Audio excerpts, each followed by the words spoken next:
Sampul naman sa video ang pagsalakay ng mga magnanakaw sa ilang nakaparadang sasakyan sa Dasmariñas, Cavite. Nagbabalik si Dave Abuel. Ayun, may minto na kami. Pumarada malapit sa isang sasakyan ang riding in tandem na ito sa Aguinaldo Highway, Dasmariñas, Cavite nitong Lunes ng gabi.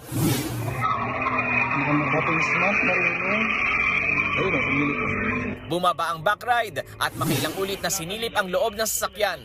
Tila sinisipat niya kung may mga gamit sa loob. Saglit siyang bumalik sa kasamahan, saka sinimulang sirain ang bintana sa passenger seat. Ayun, basag na.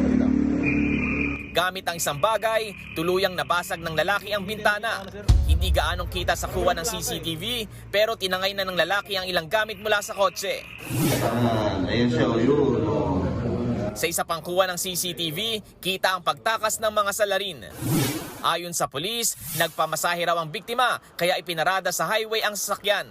Kawani raw ng BJMP ang may-ari ng sasakyan at ilang mahalagang gamit nito ang nakuha ng mga salarin.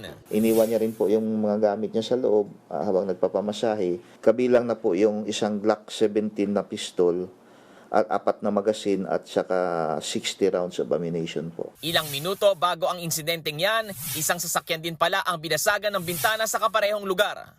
Ayon sa biktima, pinark lang nila saglit ang sasakyan dito sa Aguinaldo Highway. Pero pagbalik nila, basag na ang bintana ng sasakyan.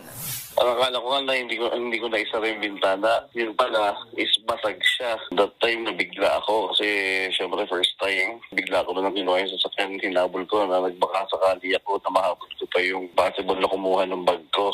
Isang pistol din ang nakuha mula sa sasakyan na pag-aari ni alias Jeric. Pangamba niya ngayon, Baka sabihin sa masama, syempre nakapangalan po sa akin yun. Kaya dali-dali rin kami nag-report sa mga kapulisan. hinala ng pulis ang magkaangkas na nakunan sa CCTV ang tumira rin sa kotse ni Jeric. Patuloy pa ang investigasyon ng pulis sa dalawang insidente at pagtugis sa mga salarin. Nagbabalita mula sa frontline, Dave Abuel, News 5. Mga kapatid, Jess De Los Santos po, huwag magpauli sa mga umaaksyong balita at napapanahong issue sa bansa.